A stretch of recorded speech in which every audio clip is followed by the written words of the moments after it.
The following is rated not safe for work. It contains strong language, adult situations, and lots of spoilers. Discretion is advised. In the criminal justice system, cinematic-based offenses are considered especially heinous. The dedicated attorneys who investigate these villainous films are members of an elite squad known as the Reels of Justice. These are their stories.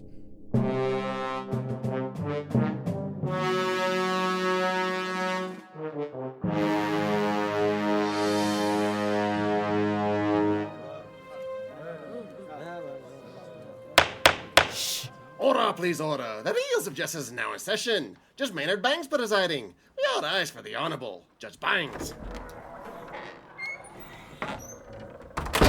Be seated. Welcome to the Reels of Justice. Today we are hearing the case of The People versus Joker, Folie à Deux, a 2024 musical comic book movie that serves as a sequel to 2019's Joker, as we now see the imprisonment and subsequent trial of Arthur Fleck. For those of you unfamiliar with our court proceedings, we are here to determine if this film is guilty of being a bad movie. As always in this courtroom, films are to be considered excellent until proven awful, and the burden of proof lies upon the prosecution to prove beyond a shadow of a reasonable doubt that this film is guilty. Miss Michelle Kisner, you are representing the prosecution. You may present your opening statement. All right. Thank you, sir. And Your Honor. Oh, Your Honor. I'm sorry. Ooh, don't listen to him. All right. Thank you, Your Honor. I intend to prove that director Todd Phillips did not understand the character of the Joker outside of the first movie, which I actually do like. And I think that he was salty that was the movie that everybody liked, that he made the most. And the positive reaction to the character made him purposely sabotage the second film. And when the reaction wasn't what he wanted to it, he decided to act like he purposely made it bad as some kind of artistic statement, when in fact I think it was just poorly executed, and he's just using that as an excuse. All right, thank you, Ms. Kisner. I look forward to hearing more. Appearing on behalf of the defense is Mr. Dylan J. Schlender. Please present your opening statement. Thank you, Your Honor. You better. In 1997, alternative rock band Ben Folds 5 released the single Brick to wide acclaim. Though there are more Is this going somewhere, Mr. Schlender? Yes, please. You'll love this. Though there are more diehard fans said it was well outside of what they would normally expect from Ben Folds 5. Still, with this success came studio money, which Ben Folds took and ran with, and immediately hired William Shatner and recorded the off-malign album Fear of Pop Volume 1. To say it was not well received would have me guilty of understatement. However, it has since found a following and is appreciated not only by Ben Folds himself, but his legion of fans. I mention this because the hero of our case, Todd Phillips, found himself in this situation. He had the crushing success of Joker on him and all the money in the world to make the movie he wanted to do. And as we will learn in today's case, it ruffled a few feathers. And I suspect we'll see Fear of Pop Volume 2 before we see Joker 3. I intend to defend Joker 2 on the merits of being its own thing, but more importantly, we need to acknowledge the intentionality of it all. There can be no doubt, there can be no confusion that this is exactly the movie Phillips wanted. Thank you. Thank you, Mr. Schlender. Ms. Kisner, you may present your first exhibit. Okay, so Exhibit 1 is basically the entire concept of making it a musical, I believe, is flawed. Now, anybody that looks into, obviously, the background of them filming the movie would discover that Joaquin Phoenix said he had a dream while they were filming the first Joker, and in the dream he was singing and dancing as a Joker, and he was like, hey, wouldn't that be cool if we did that? And in the beginning they thought about making it a musical, like a Broadway type of thing, and it eventually turned into what we have here, which is a musical. I'm not personally against the idea of a musical version. I actually thought that was cool when I first heard it. But the execution of the musical, so first it's a jukebox musical, the style of which means that it uses all songs that have already been written previously in a jukebox style, right? It's a bunch of songs that Todd Phillips thought, I guess, fit the theme of the film. And it's like called covers, essentially. But first, Joaquin Phoenix kind of can't sing, so it's unpleasant to listen to as a musical. Of course, they got Lady Gaga, but she's very underutilized in the singing aspect and the musical aspect of it. So my exhibit A is that it's a poorly executed musical because it doesn't really do anything to subvert the idea of a musical. So why make it a musical if you're not going to subvert it? Why make it a musical if you're going to make it a bad musical? And it also can't decide if the music's diegetic or not. Sometimes it seems like they can hear him singing and other times they can't. So exhibit A is, I think it's a poorly executed musical, and making it a musical was a bad idea. Mr. Schlender, did Todd Phillips actually want to make a movie about the Music Meister? Oh man, that would have been excellent, but you would have needed better singers for that, because I will agree with the prosecution. Joaquin Phoenix is not a great singer in this movie. However, I think we're going to see that that's part of the point. Well, you mentioned that it's a jukebox musical, and that's actually very important because so many people were out there flapping their gums like, why would you hire Lady Gaga and let her write original music? So what does a jukebox musical actually represent? What does it actually mean? And what that is our shared culture, right? The Joker, the first one, lots of people talked about the commentary on society. Joker 2 is ultimately kind of a commentary on that commentary. I don't want to say it's a super meta movie, but, for simplicity's sake. So by using songs that already exist, that everyone already knows, it forces the viewer, the audience, the society to look at themselves. That's what we're seeing here. So we don't need an original song about how the Joker is going to fight Batman, or how Harley Quinn and the Joker are in love. I mean, why do birds suddenly appear? That's a song that everyone knows and everyone can relate to. So the reason it's a jukebox musical is for that element of we're all watching this together. This is all part of our shared cultural heritage, which makes some people uncomfortable, to be sure. Now, why would they choose to have such understated singing? A big part of that, and this is going to touch on a lot of different points I feel, Your Honor, as the case goes on, is so much of this movies is in Arthur Fleck's head, and he's not creative enough to come up with new songs. So that's another reason they're all jukebox songs. And he's not a particularly good singer. That's why he's not a good singer. And everyone's like, but Lady Gaga's a good singer. How come she's not a good singer? Because Arthur Fleck doesn't know Lady Gaga's a good singer. She can only sing as good as he can imagine for some of these scenes. So at her last number she does at the piano, obviously she really belts that one out. That one's really good, but we could probably talk about that later. So I don't think the idea here was to subvert the musical, as the prosecution said, why do this if you're not going to subvert it? Because I don't think it was about subverting. I think it was kind of more so about holding up that mirror, and one of the problems is when we have these movies that hold up mirrors, the director's always caught in it as well. I don't think Todd Phillips is as clueless as Verhoeven was in Showgirls about how he was more so commenting on himself, but he's almost there. But I think he catches enough of himself in the mirror to understand what he was doing. Okay, well, a much more handsome lawyer already tried to argue that most of Joker 1 happened in his head and the jury wasn't buying it. Let's see if they're buying it for number 2. But you think those musical numbers, Your Honor, when he's on stage in full makeup, wasn't in his head? I didn't say that. I just I was that more handsome lawyer, if you remember. Let's talk back to Miss Kisner. I think there are parts that are clearly in his head in this one, whereas and as a judge, I can't agree, as I'm a neutral party. We'll see.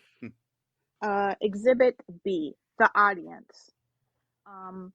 I believe that Joker 2, and actually I think this is a cool idea for it because I don't like consumerist type shit either, to be honest. Oh, can I cuss? I don't know. Please fucking do. Okay. Ben really likes when you do. Okay. Take it easy, Judge. So I think that this film has misplaced contempt for the audience. Um, the audience is why the first Joker was a success. And I think that the first Joker film actually does some interesting things with the Joker character itself. And I don't need nor want every single comic book adaptation to be like a one-to-one adaptation of the comic. I like when they do interesting stuff with the characters because they do it in the comics too. Every single writer changes the character to however their writing style is, and it's interesting, right? Mm-hmm. So I feel like the contempt for the audience in the second one is misplaced. And the first thing I thought of was, I don't know how many anime fans are here, but One. Yo. there's I'm going to talk about Evangelion a little bit. Evangelion, Neon Genesis Evangelion mecha show. It had a kind of divisive ending because part of it was because the company Gainax that was making it ran out of money and couldn't end it in the way that like the audience wanted. The audience had expectation for this mecha show to end a certain way, and it ended in a completely different art house existentialist surreal way. Some people were pissed. They were pissed to the point that they started sending the director Anno like death threats and stuff. So he made another film several years later called End of Evangelion, where he takes all of the characters in Evangelion and like destroys them and fucks with them and tears them apart limb from limb, makes them out of character, like basically as a fuck you to the audience. Like this is my piece of art. I'll do what I want with it. And if you didn't like what I did before, well, now you're really not going to like what I do to them now. And this is what you deserve, right? You're going to get what you deserve, Murray, you know, like that kind of thing.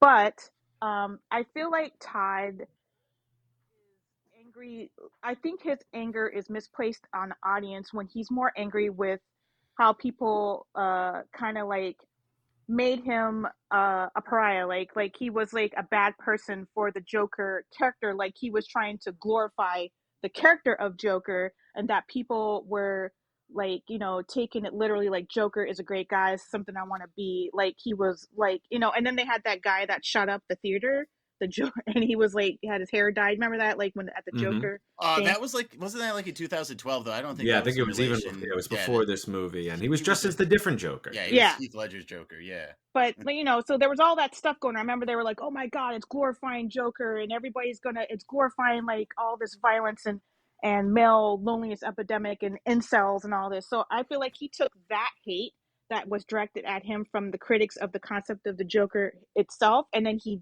redirected that hate to the audience members that just liked the Joker film. They enjoyed the film for what it was, because he made a pretty good Joker film. And I feel like the movie is angry at the audience when it should be angry at the society around the audience and the context around the audience. And I feel like it unfairly punishes the viewer who just wants to see more of the character by every single thing they want to see. It's purposely not doing it either well or subverting every single little aspect of it. Anything you want to see. The movie says it out loud. We're not doing what you want us to do. Like he says it in the song, you know. So it's aware of that. I don't think he's unaware of it, but that's my exhibit B. I think Todd Phillips is mad at the wrong people. Well, question from the bench: How does he exercise that anger? Like, what are some of the spiteful things he does in this film that you think? I think he destroys everything that people found intriguing from the first film about the character, I guess. Every single thing that was interesting about the Joker, because obviously the first film is about a man that only feels like himself when he's being fake, right? The Joker is a fake persona that he puts on to protect himself from his feelings. So he only ever feels cool and suave and neat when he's the Joker, right? So the second film takes that Joker persona and does whatever it can to it. I think people argue about this point, but I think in one scene he's raped. It's implied that he's raped. It's implied that they bring people back from the first film and say all this stuff he did was actually terrible, which it is, but it's just like deconstructing it in a way that feels, I guess, spiteful instead of like more interesting. I guess like people want to feel sorry for Arthur, and maybe the film is trying to make it so that you don't. It's trying to say, hey, this guy's actually literally pathetic.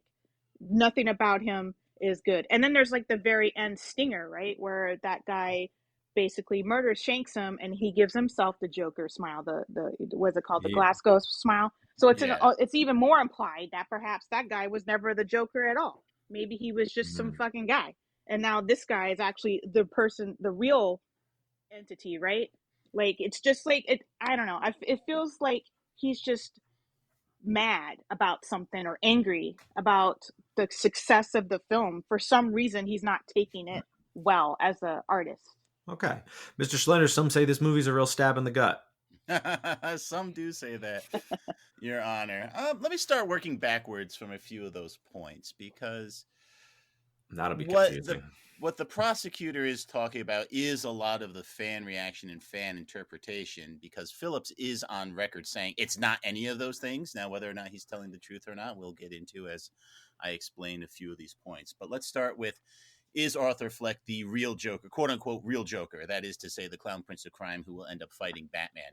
I think you could reasonably conclude, even if you were a moderate Batman fan in Joker 1, that he wasn't that Joker, because Bruce Wayne is like 8, you know what I mean? So like any Joker that he would have to subsequently fight would be, you know, much, much older. And, you know, Joaquin Phoenix was already pretty old in that. So I think you already have space for Arthur Fleck maybe inspiring the Joker. That's how I always interpreted part 1. So him getting killed at the end and reading the fan reactions online saying like, oh, he was not even the real Joker. What's the point?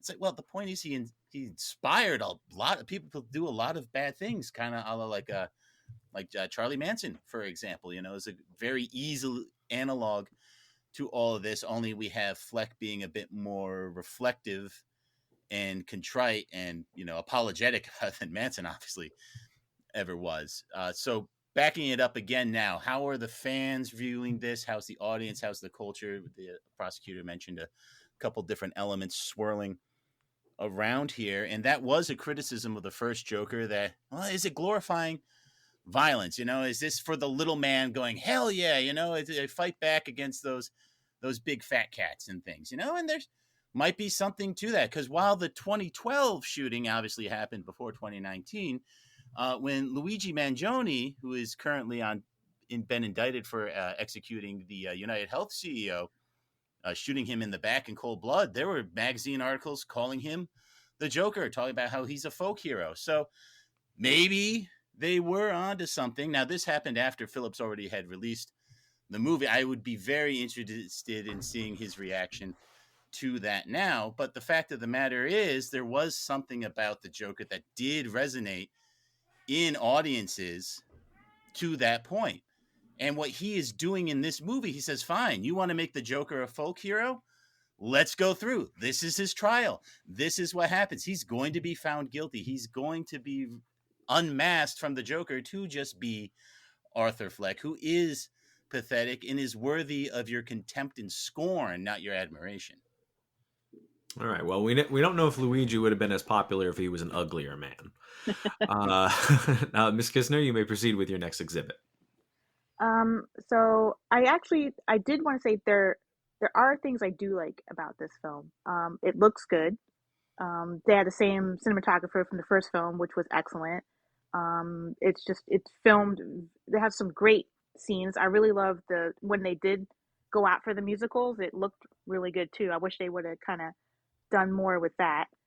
I think my third exhibit, I guess. I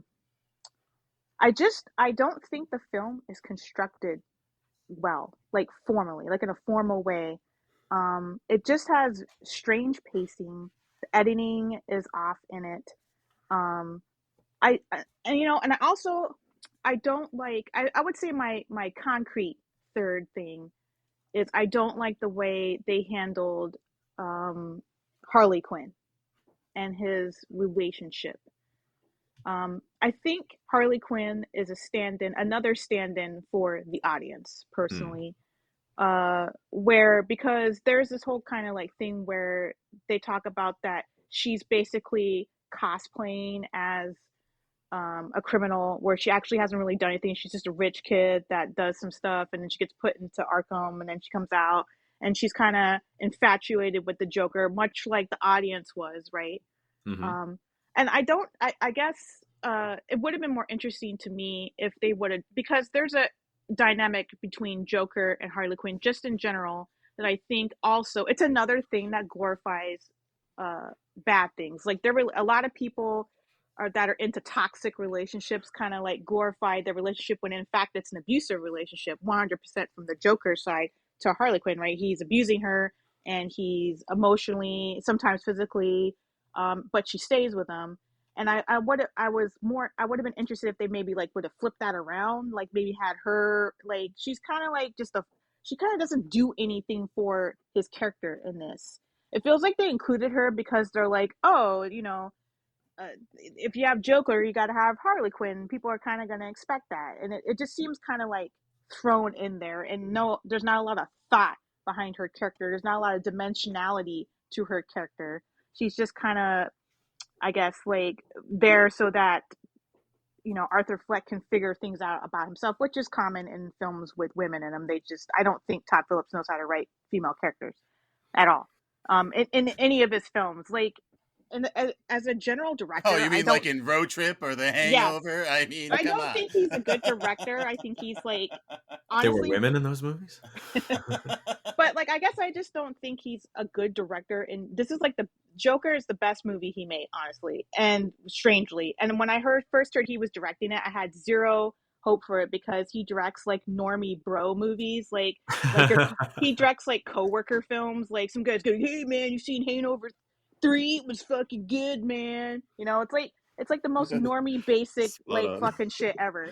So of course he picks Joker because that's probably the most normie basic comic book character to write about. Everybody wants to make a Joker movie, but it was somehow good. I don't know how that happened. It was somehow good. I think it's because he got like other good people around him or something. It somehow ended up pretty good, even though he was still kind of aping Scorsese and like other better stuff. I was gonna say he ripped off better movies. Yeah. Yeah. He ripped off better movies for sure. We'll see how that works because most of this court here is normie bros. Mr. Schlender, should they have named Lady Gaga's character Barely Quinn?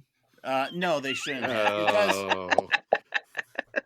Because, and first of all, Your Honor, Ryan Luis Rodriguez is not a normie bro. He wasn't one of the ones I counted.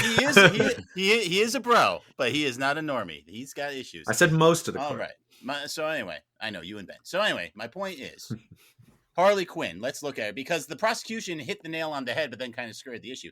Harley Quinn is very much a stand-in for the audience, which again, I don't think he's necessarily heaping scorn, right? Like, I don't think this is necessarily him being angry or full of hate. He might be a little angry, he might be a little frustrated, but he's not whacking them over the head. But it was important that you had a stand-in that so he could vent his spleen about this and make people understand. It's like, no, like this Joker symbol is not worth venerating. And it's easier to not like Arthur Fleck. And that is exactly what we see happen with Harley Quinn's character in this. She loves the Joker. Now, in the coitus scene, whether or not that really happened or not, I have my doubts. She puts the makeup on him before they do the deed. I mean, it's not subtle, people, at all. And then, what does he say in his trial? He's like, no, there is no Joker. It's me, Arthur Fleck. And what does she immediately do when finds him on the steps? Like, yeah, I'm dumping you. So I think she is a bit more of a blunt instrument, which is appropriate because Harley Quinn is typically portrayed with baseball bats, hammers, like that. She's just never been a subtle character ever since Bruce Timm and Paul Dini conceived her back in the 90s. So I think two fathers. Wow. Yeah, right. I'm just pretty sure that she was in this to execute that audience stand-in point, and she does it perfectly. But what's interesting though about this is that's just Harley Quinn. We also have to look at Lady Gaga as basically herself in this. It's kind of interesting because she's doing the same thing that Arthur Fleck is doing, only it's on a more meta level, right? So you have Arthur Fleck and the Joker, but you have Harley Quinn and Lady Gaga because you have that pop music connection. Again, like the prosecution said, it's a jukebox musical.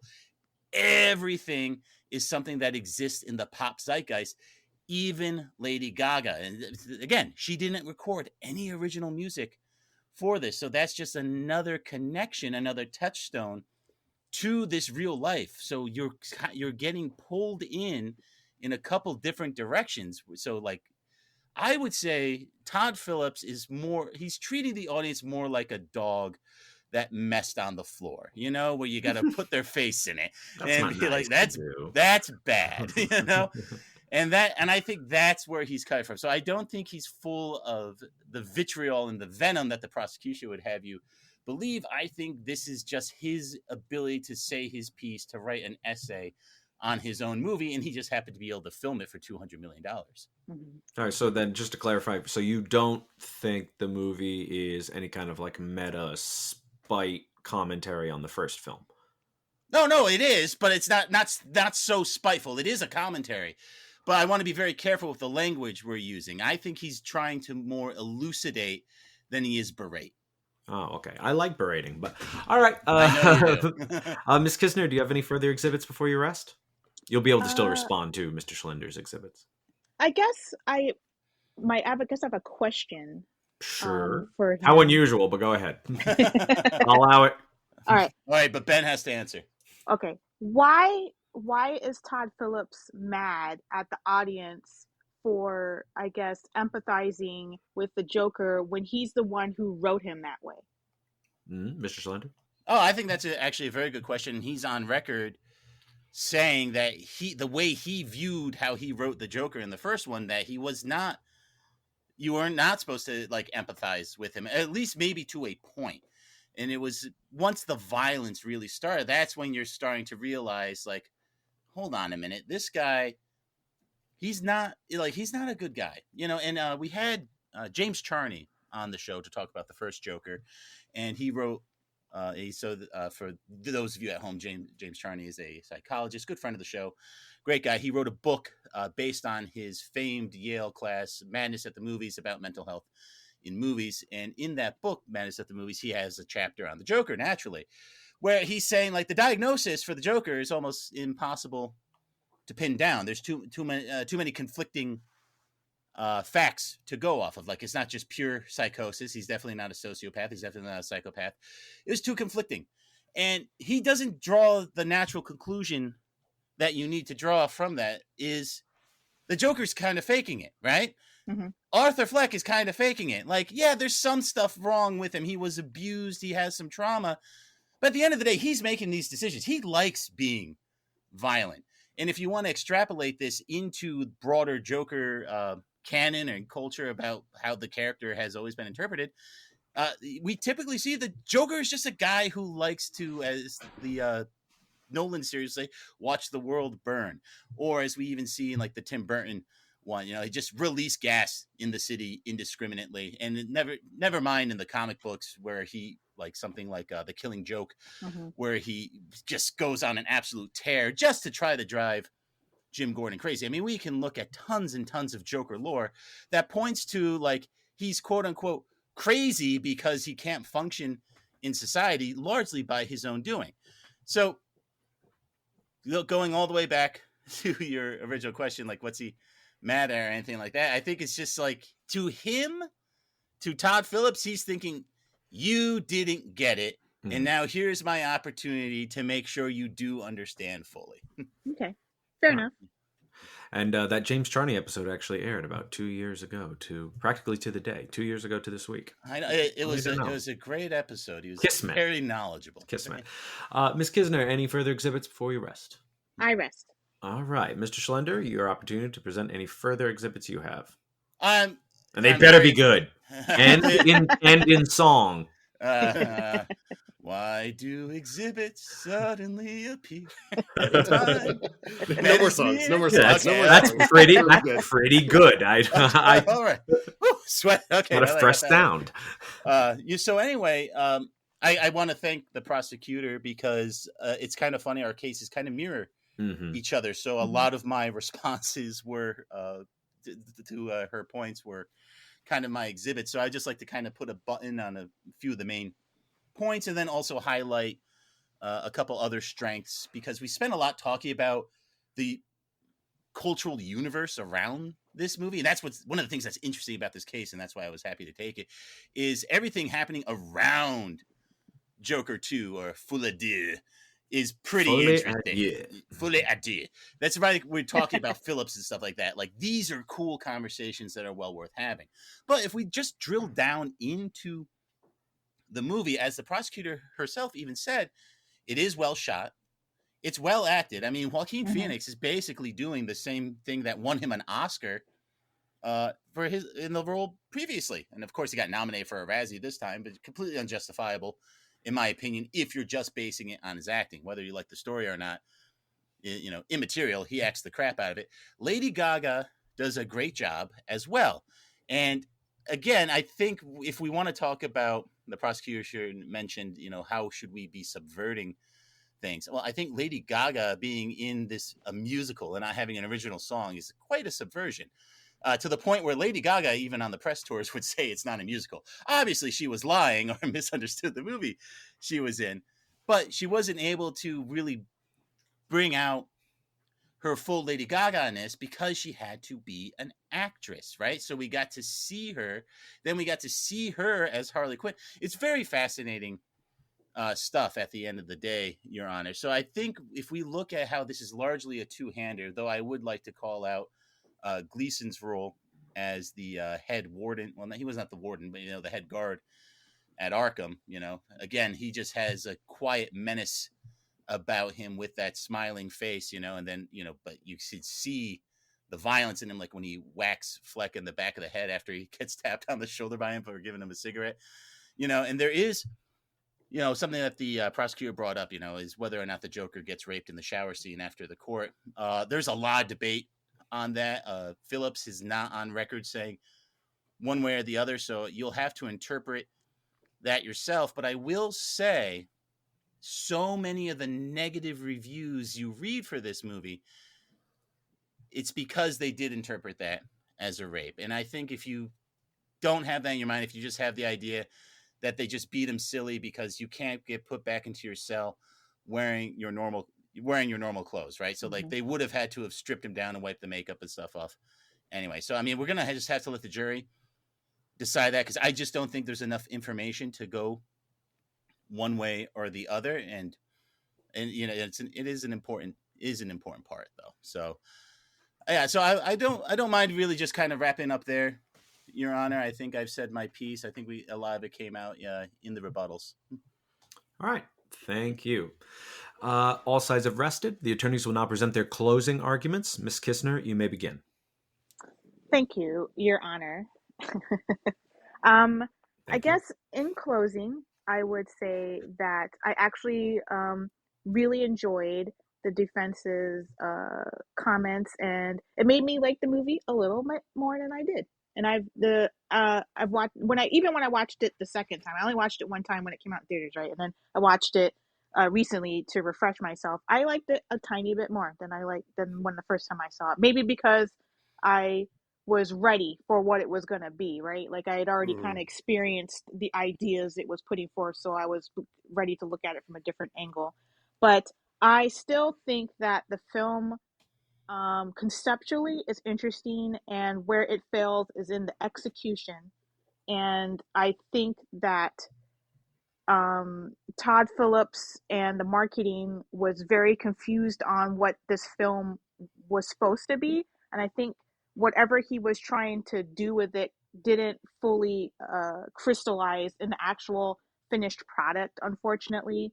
I do think that hating it because it's not part of the bigger DC universe and all that kind of jazz is silly, because I don't care about that type of continuity, honestly. I would love more standalone comic book films that aren't connected to a giant multiverse type thing. It's just a little bit more interesting that way. And actually, I think the idea of a sequel at all was silly. I think, and Todd Phillips has even said he didn't think it was going to need a sequel. He thought he was making a standalone film. So that also might have kind of frustrated him and colored his directing of the second one, because he is kind of a film he didn't think needed to exist in the first place, and I think most people didn't.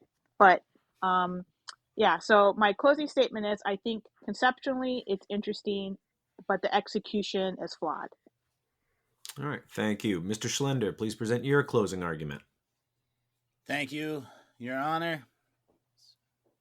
So, did Joker 2019 need a sequel? That's a very interesting question. You could probably put me in the camp that says no. But if you drove a dump truck of $200 million up to my house and said, make a sequel to Joker, I would say, yeah, let's get Lady Gaga. You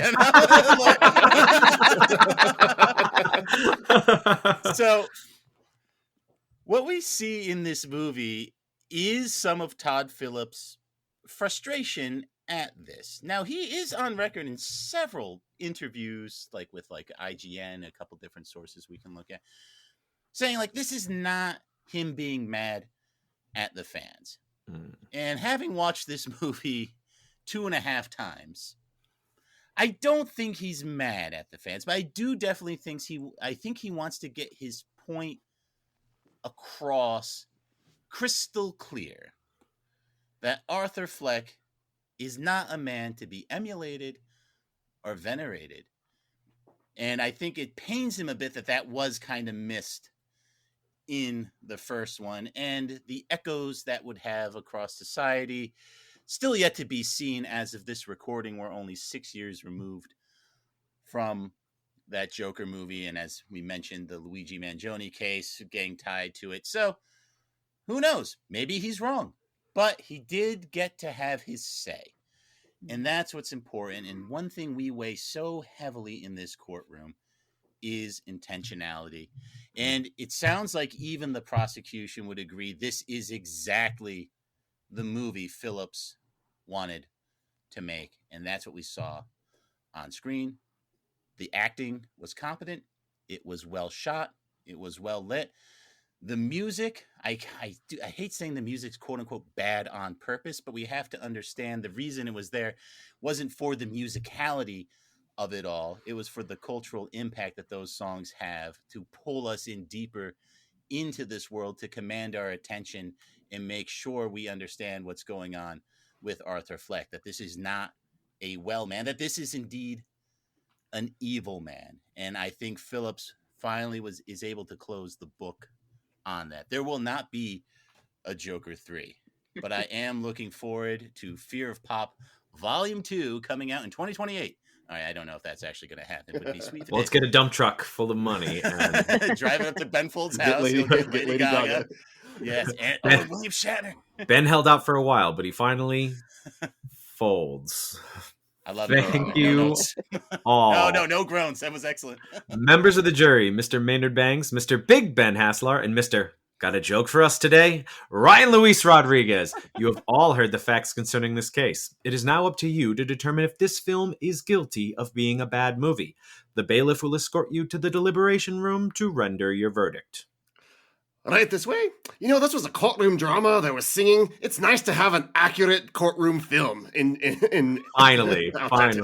They show us how it really is. Absolutely right. You're right.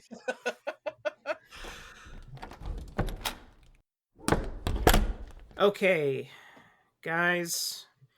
Joker, Folie, Deux. Folie, Deux. There's a lot to say about this film that says very little itself. One thing that really stuck with me in thinking about this movie again for the first time in many a month was that this movie plays out almost exactly like the finale of Seinfeld, where they're just bringing people in from the first movie saying, oh, do you think that he's a good guy? Well, no, I don't. And he's a very bad man. Very bad man. The worst part, though, is Gary Puddles, the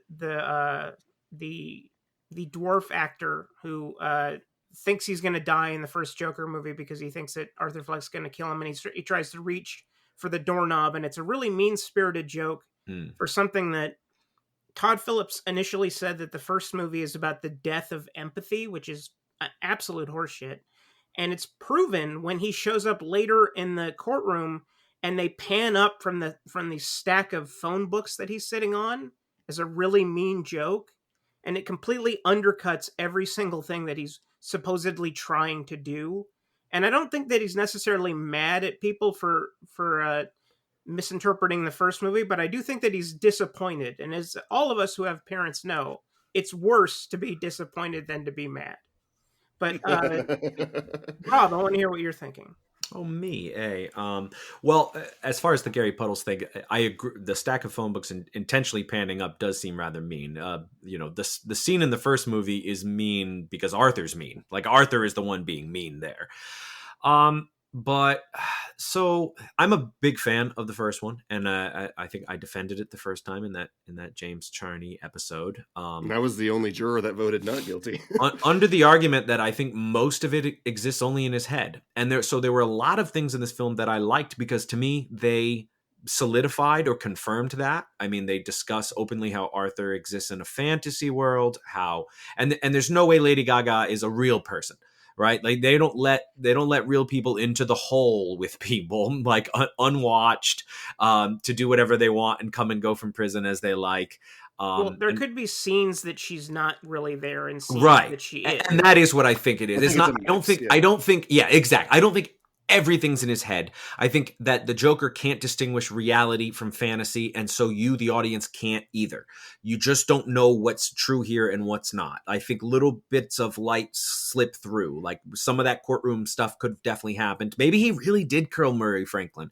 I just don't think he was a guest on the Murray Franklin show. I still don't. Anyway, that's the first I think movie. He just walked in and shot her. But I think Gaga is like meant to be like sort of the representation of the people that liked the Joker, that liked that. Absolutely. She's a literal manic pixie dream girl. I agree, and both the prosecution and defense made that argument that Gaga is the expectations of fans and the fans of the Joker, who, when they aren't given the Joker, turn their back on him. So Phillips knew that was going to happen. So I don't know if he's angry, but this is a film that to me was deliberately made to disappoint audiences and to to change their impression of Arthur Fleck / the Joker and to smear his name.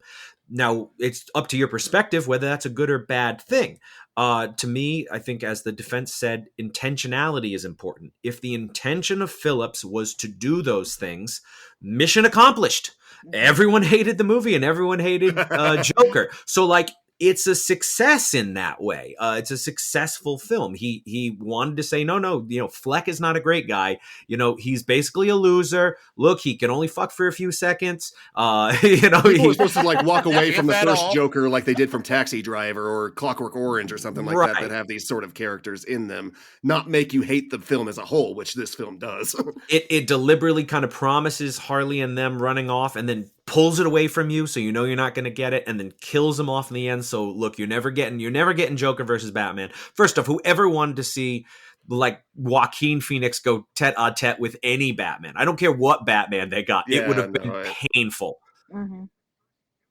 I think he wanted to make certain groups mad, like the people that idolize the Joker. I don't think he wanted to make everyone mad, for having mission unaccomplished there. Right. I mean, when you kill off your main character in the last scene, it's going to be kind of. You can do that. You can do that and get away with it. He doesn't here, but it's so cavalier the way that they do it, though. It's kind of like, fuck you guys, whatever. He's not the Joker. This wasn't the Joker. The actual Joker's that guy in the corner there. Fun.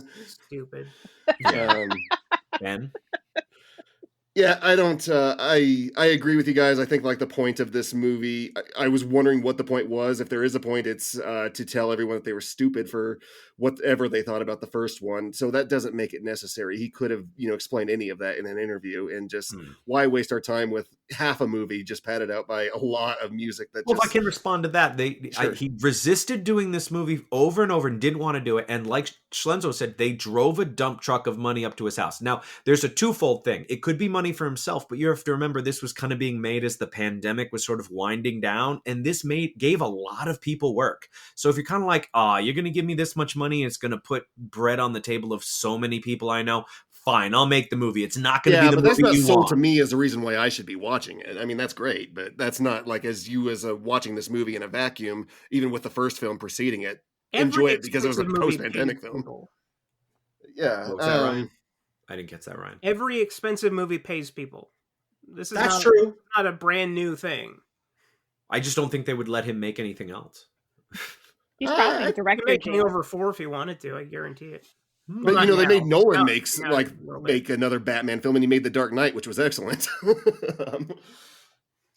Yeah, but Ben, he any other keep feelings? that at the end of the first, at the end of Batman Begins. So they knew that they had something there. But I get what you're saying. Okay, so guys, let's start locking things in. Rob, you seem the most ambivalent of the three, so I'd like to. You hear think I seem the you. most ambivalent? Okay. I think it has a lot of interesting meta commentary. Like it's an interesting film and has interesting ideas. Gaga being the representative of the audience from the last film is interesting, and he knows he's going to deliberately disappoint them, and that's like we see that with Gaga walking away from it. So he knew this reaction was coming. So it all seems so intentional to me that intentionality is in there. So my biggest problem is it's just boring at getting there. The songs are just boring. If you cut the songs and this was a 90-minute, more of a drama like the first one, I'm fine with it subverting my expectations. I think that's fine. So I'm about 50-50. I think I know where you guys are going to go. So I kind of want to put up a little thumb for this one. I appreciate a director basically kind of sabotaging his whole career to make a goddamn point. And it's kind of what he did. So I want to give him a little nudge for that. There's some courage there. But he just had to make a real boring ass movie to do it. But I'm going to go not guilty and let you guys do your thing. Benjamin. I kind of agree with Maynard in that I like the first one, and I think people misunderstood it, but I liked it. I thought he was not meant to be an aspirational character, and it was sort of surprising the way people took that. And the whole point of this film is him going, "This was not a good guy" at you the whole time, which is annoying. So it's like, yeah, I got that, and just I don't care how like anyone else would have taken it if they liked the Joker character for his anarchy. I didn't need a whole movie doing that to me. Although I will agree with both the prosecution and the defense. I liked it slightly more on this second rewatch now that I kind of knew what it was going to do, now that I knew the musical numbers were there. But yeah, if the point was just to tell me that most people misunderstood the first film, I already had that. I didn't get anything out of this film. I don't think anybody got anything out of this film. Even if they liked that Joker, they didn't walk away going, "Oh, you know what? I was wrong about the whole anarchy thing." Like, it makes everybody mad. If he was able to accomplish one of those things, then fine. He doesn't. I will go guilty. This movie's about as transgressive as a fart in church. I hate both of these movies. I hate the fact that we've actually covered both of them now. And I'm just an angry, spiteful human being. I've made my points already on this. I think it is the Seinfeld finale. It has every single issue that I have with that episode, except in grander scale, because they cost way more. Amazing enough, considering that was the highest paid cast on television.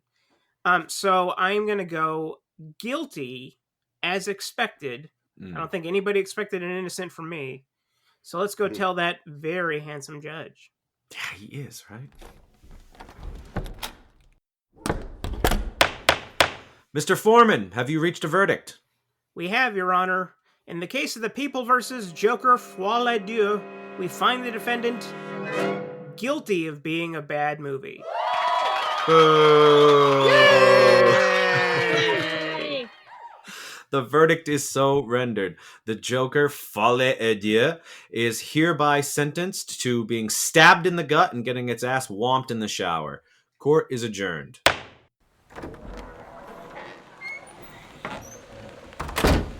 This is Batman. Yeah, I'm not in this movie, but I need answers to this question. How you felt about this verdict. Dylan J. Schlender, where are the answers? Where are they? Oh, jeez.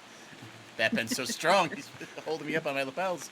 I'll try to answer best I can. Look, this was a very interesting conversation. It was a good case. I would not be losing sleep over this one being found guilty, so I'm just glad that we were able to have the ability to talk about the best points that, were raised and that the jury considered them very carefully. And that's all I've got to say on that. Have a good one. Yeah, good answer. Miss Kisner, swear to me, what did you think about that verdict? I'm just glad that there are other fellow people that can see Todd Phillips for the hack that he is. And hopefully they don't let him make any more Joker movies. They probably won't, or any other superhero movies. And Maybe any other movies. Yeah, We're all he done. can make Hangover. There's not a Hangover 4, right? No, but we can send him to Director Arkham, hopefully. Yeah. Until Tom Hanks agrees. Him and Bradley Cooper broke up their relationship, so I don't know if there'll be another Hangover. Oh, they can put some other sad stack in there, I'm sure, with a bunch of Botox or something. We can make another movie so long as it stars me, Batman. Let's return to the studio for post-trial analysis. To the Batmobile. So, Dylan, what are my issues exactly? Oh, God, where to begin? You know, Ryan, when it started with the cartoon, I thought you would love that. I hated that. I hated it so much because it didn't even bother to look like a cartoon of the appropriate period. You know what kills me, though, about this, defending it, is I sincerely believe Todd Phillips made a bad movie on purpose. But that would make it guilty. You know? So, like, I tried to defend the intentionality of it all, but I sincerely think he wanted this movie to be bad. But then if he made a bad movie on purpose, and then he made a bad movie, It's he kind of Schrodinger's succeeded. Like, that's my point. No, I know, and I appreciate the consideration. Don't get me wrong, but I think in this court, like, if you make a bad movie on purpose, it's bad, and that's what we're here to determine. You know. But why? Why would he want? Why? Oh, because he could have made it good and made the same point. It's because he couldn't have, because he got lightning. He got lightning in a bottle with 2019. He knew he could never. He could never top it again. He knew he couldn't, so he didn't even try. He was too scared. I mean, that's really what it is. It's like why Cheap Trick never did perform The Flame. $200 million. He paid himself $20 million. And the dump truck. Yeah, right. You gotta keep the dump truck. Exactly. No, it's like he got a great payday for it. God bless him. You know. Anyway, we have talked enough about this movie. I want to talk about Michelle. Yeah. So, Michelle, what keeps you busy when you're not here? What are you doing regularly? Well, I'm just a regular movie critic, just, regular working movie critic. Don't be so modest. And and I do work for Blu-ray companies. Like, I do essays and video essays for physical releases for Arrow, Vinegar Syndrome, Severin, Kino Lorber, Umbrella, who else? 88 Films. I've worked with them. Imprint. Imprint. Maybe you should start listing who you haven't worked with. Wow. Error 444. I just started working for a company called New Wave Video. That's new, and they're doing obscure Japanese films. I actually just wrote an essay for Urasuki Doji, which is like the famous tentacle hentai. That's getting, that's right. You're speaking Ben's language. You are making Ben sweat. I love it. I don't understand. I don't understand tentacles. I really don't. Not for lack of trying. We'll explain it to you when you're older, Ben. When you're older, we'll tell you when about it. When a mommy octopus and a daddy octopus love each other very much. They're from space, Ben. They're also from space. It's like is the male mind like I'm the monster, I'm the gross thing? Like I don't understand. You don't want to think about it this much right now. It's penises, my guy. It's just. I know that. I know it's a phallic shaped object that moves around. Scary. Penises are scary to us. You guys aren't scared because you have them. But no, that's not true. Every time I go to the bathroom, I scream. I can't even shake out of fear. That's why men don't go to the bathrooms together like women do, right? Like we don't want none of that. No, the rule is you gotta take one stall in between. That's the whole rule. So you don't see the tentacle monster. Exactly. You stare at that wall in front of you like you're trying to burn a hole into it. Right. If it looks at you, it strikes. So is there some recent Blu-ray release that we should check out besides the tentacle one that you just mentioned? Well, I did for New Wave Video. That's the latest company I did some work for. They released Rubber's Lover, which is like a really cool kind of like 80s cyberpunk Japanese film, kind of in the vein of like Tetsuo the Iron Man type stuff. Like I just talked about earlier, I did an essay on the release for The Sadness that came out through Arrow. Great movie. I basically write about like horrible stuff like constantly. Like they they're like, oh, there's like a horrible, grisly dumpster juice movie. Let's get Caligula. Is Caligula? Did you do that one? No, I do have it though. I love Caligula actually. But I did not write for that one, sadly. And did you also write for the Physical Media Advocate? Oh yes, I did. Yes, my co-writer. You know more about over stuff there. than I can't remember. Whenever people ask me what I do, it's like I've never been asked this question ever. I forget every time. I'm like, I don't know. What do I ate today? What do I do? I've always been here, haven't I? And you have a letterbox page with lots of reviews where you go very in depth on almost every movie that I've ever seen. Yeah, Ben said he kind of liked those. They're pretty okay reviews. Yeah, Ben said he kind of liked them. They were all Very adequate. They were great reviews. So tell us about the Physical Media Advocate. It's I think it comes out every 2 or 3 months. It's just like a magazine that covers all different aspects of physical media, and lots of different writers contribute to it. Ryan has as well, actually. That's why he remembered. Nice. I can get that mailed to me. Yes, again, you can find it on Amazon. You can find it anywhere. Ooh, all right. Good. I keep a physical copy of it for my physical media. That would be important. What was a recent one you wrote for that? I think the last one I wrote was about Mamoru Oshii. A bunch of his films. His animated I thought it was another tentacle monster. No, he's the 50s guy, the drama guy, like Tokyo Story. Is that him? No, it's the guy that. Yeah, he directed Ghost in the Shell. Is probably the most famous. Gotcha. How do you not know that, Ben? I love Ghost in the Shell. Right. Because I don't know those names. I know Kirk R and stop. I mean, if you're gonna know one, that's one to know for sure. Ishiro Honda, come on. Mm-hmm. All right, yeah, that's two.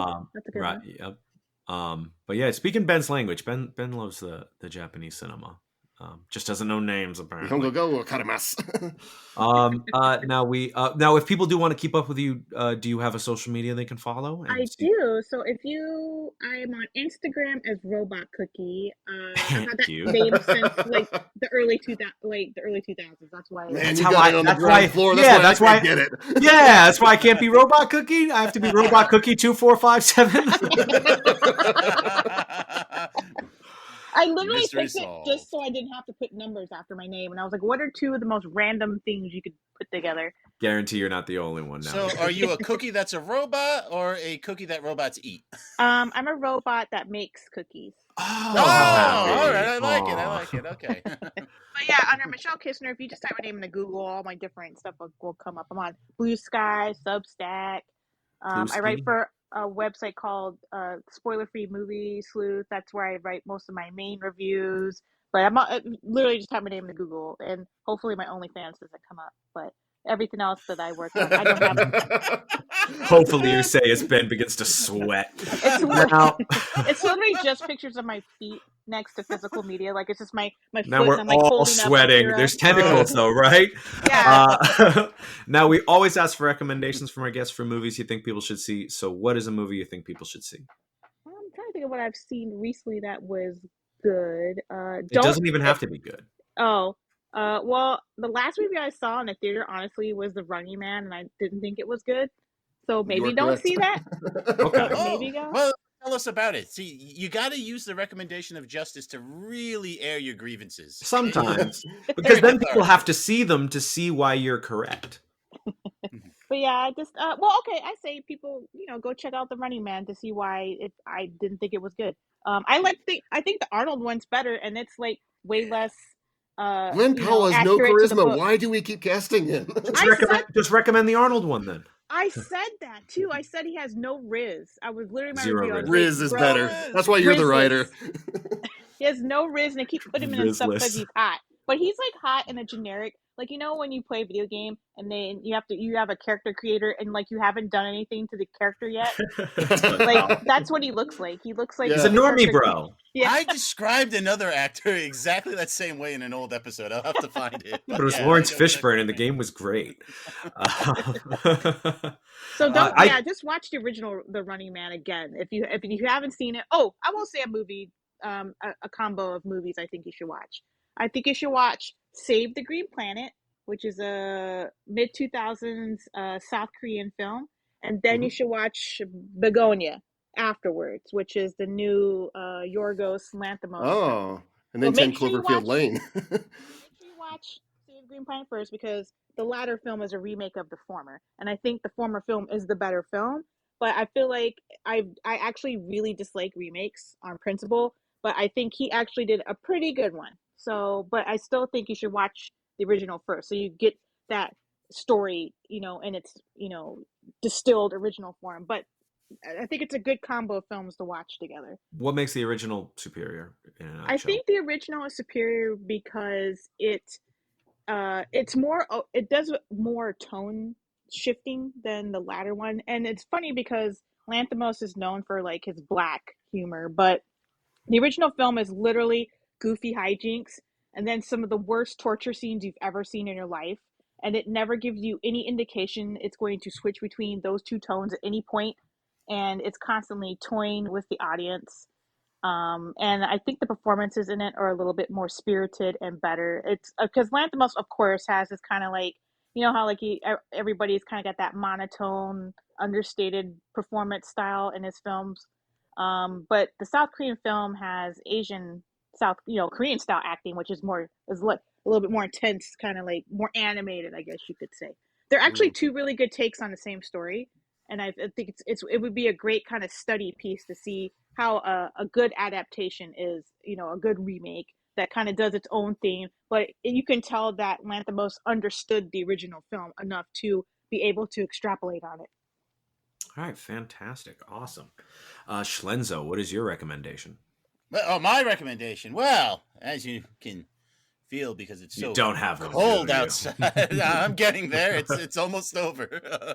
Okay, there are the credits. All right. So I'm recommending, keeping in the theme, because it's December. It's so cold. I know. Ooh. I know. You can see Ryan's over there wrapping presents. I can see his breath. Stuffing a stocking. That's not a stocking. There's snow outside. Oh my God, you're right. So I am continuing with sequels to holiday specials, but you probably haven't seen the first one to some of these that I'm recommending, but I'm soldiering ahead anyway with For Better or For Worse's 1992 Christmas special, A Christmas Angel. Picture this: a normal Canadian family. That's basically what the entirety of For Better or For Worse is, until the creator went a little crazy in the late 2000s and it became pretty didactic. But in the early 80s and 90s, it was sweet as hell, but very Canadian. That brings us to A Christmas Angel. We now see our main family getting ready for Christmas. They're getting the Christmas tree up and all that good stuff, and it really doesn't do anything to rattle the imagination. The middle child can't win, can't be responsible enough to help the older brother, too irresponsible to watch the baby, ends up breaking, you guessed it, the Christmas Angel, goes on an adventure of self-discovery where she meets, you guessed it, a real Christmas Angel who lets her know everything's going to be okay and that her family really loves her. And they all get back together, and the dog's there because the dog's not dead yet. The dog wouldn't die, I think, maybe 2003. So it's a fun little animated feature. It won't take up too much of your time. And the best part is it's streaming for free on YouTube.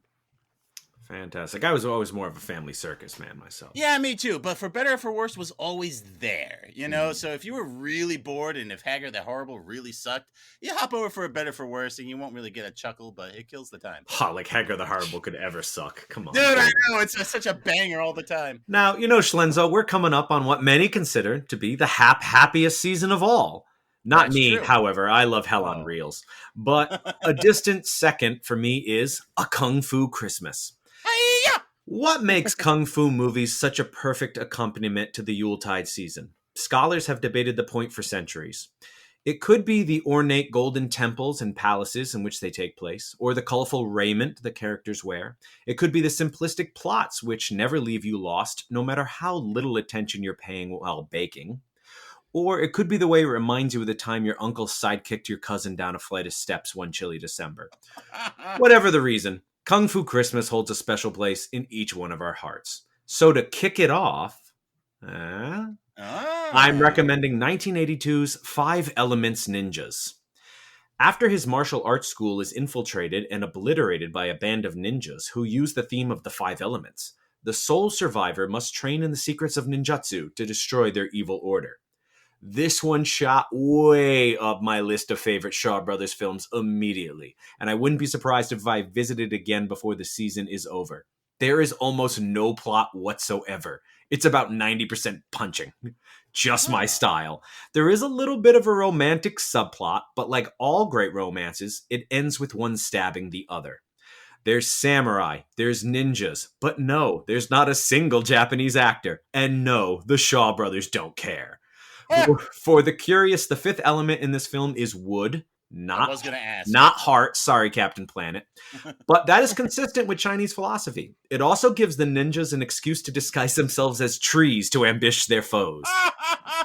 That's what I call going out on a limb.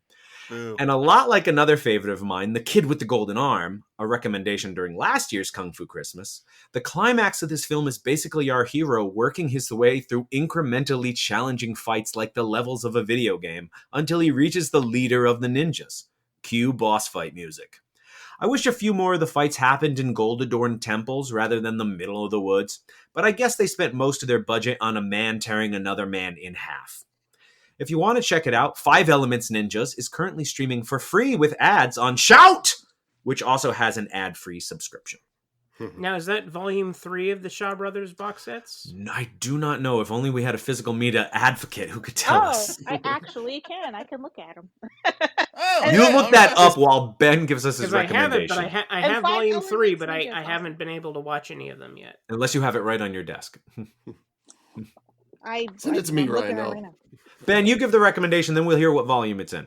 In the same way, I think Joker 2 may be a more blunt film for people who don't want to read between the lines as to what it was actually saying. I think my recommendation might as well, but maybe we are living in a world where subtlety has had its day. It is this year's Nuremberg. The film stars Russell Crowe, who is seen only standing for probably less than 60 seconds of screen time. It really makes me wonder. Yeah, it really makes me wonder if he accepts scripts where the character is seated for most of it, or even better, laying down. The story Trump has the same contract. The story is about the real-life Nuremberg trials and how Hitler's second-in-command, Goring, was psychologically profiled by Douglas M. Kelly, played by Rami Malek, who actually does a fair amount of standing to make up for Crowe in this film. The film explores how the Nazi Party equated legal maneuvers to a sort of justified morality, even though reading between the lines, we all know the hateful ideology that was actually fueling the agenda. It also explores how such a thing was allowed to occur in the first place. What starts as an understandable line of reasoning about how Germany's citizens were set out as the world's pariahs after World War I morphs over time into thinking, we're not bad, you're bad. The rest of you are the problem, to the horrific concentration camps, which, trigger warning, this film graphically shows footage of. Goring's defense essentially comes down to, well, that was Himmler and Hitler. I didn't issue any such order, challenging the tribunal to find the legal paperwork that puts him specifically at fault and equating single elections to political mandates and government takeovers to the people's will, when clearly the subtext would say that he and the others were okay with these forced deportations and forced immigrations and forced cruelty. At one point, he muses if future generations will consider the Nazi Party members as complete monsters or if they will acknowledge their humanity. Yes, the Nazis were human, and that's what should be terrifying. If it happened once for some humans, buying into fanaticism of a cult leader that could lead them to greatness, it can happen again for others to justify it under a slightly different banner. It happened in Germany because not enough people stood up and stopped it.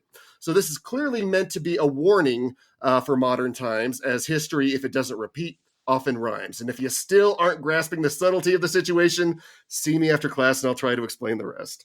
God, I hate remakes. Is Albert Speer in it? I'm curious. I'll have to look him up. Michelle, look that thing up. I'll look up this during Ryan's recommendation. Speer is in the film, but he has to lay down. Every time that the other guy stands and the other guy sits, one has to be laying down. It's a great Who's Line bit that makes me laugh every time. Oh, God. Isn't it one of the collections? Did Michelle find out? I didn't see it. I don't think it. I was just searching too. I was wondering when I was listening, like, have I seen this or not? Because I've watched the first 2 volumes, and Rob, you got me the first volume, and I bought maybe for Christmas the third one, but I haven't watched the third one yet. Before we I move wanna past the put Russell Folie. Crowe movie, as far as fat Russell Crowe movies rank, like where are you putting this in the fat Russell Crowe era? He's 'Cause I love leaning this into era. it. He's leaning into it. He's like, yeah, I'm sitting down. It's Okay. very funny. So this could be peak fat Russell Crowe. All right, that's enough Crow shaming. I want to hear Ryan's recommendation. Okay, my truckamentation is a documentary, but not some namby-pamby 2-hour jazz. It's a 5-part, 5-hour miniseries about one of cinema's greatest champions, Marty Scorsese, and it's called, appropriately enough, Mr. Scorsese. It hits all the beats of a long life on the edge. The passion, the drugs, the depression, the redemption, and there are second and third acts of the story. Oh, and they cover most of his movies too. I guess that's important. Any film that spends 10 minutes exploring the cocaine-induced paranoia of the last half hour of Goodfellas deserves your attention and respect. My only complaint? Why stop at 5 hours? Fuck it, let's do an entire hour on every single movie, even Boxcar Bertha. Mr. Scorsese is currently streaming exclusively on Apple TV+. And he insists you watch it in the theater. It's the only way to get the true experience. He actually doesn't go to the movies anymore. No. He hates how it's 'Cause he been has the devalued theater. by other people. He's not wrong. No, Hey, he's not last wrong time- at all. Last time I I went. consider stop going every week, but then I go anyway. Yeah, well, they serve you drinks and stuff there. They've got Hey, that nice well, bar. I'm on Team Scorsese, not going to movies. Then I look pretty sophisticated now, don't I? I'm Where are you all on in our on- video games or art, Dylan? But I'm not going to stop going to the drive-in because they give me coffee and hamburgers. So Even when they don't want to. damn right, even when they don't want to. Ben, were you supposed to look up something? Did you? I don't know. No, he's not. Oh, He's not. good. I made a good Who's Line joke, so we'll go out now. Anyway, that's all the time we have. But we want to thank our guest, Michelle Kisner, for joining us. Thank you so much, Michelle. Well, thanks for inviting me on. I appreciate it. We're going to have you back. We're going to do something with tentacles in it. I can feel it. I don't know what, but Let's it'll do be coming. The Lure. Ooh, I love that very movie. possible. I was going to go with It Came From Beneath the Sea, but oh well, to each their own. But we hope to have you back, and we hope everyone else will join us as well, as the reels of justice keep turning. Count it. What are my issues, Dylan? Never going to hear the end of that now. Please follow us on Twitter at Reels of Justice, Instagram Reels of Justice, and Facebook.com/Reels of Justice.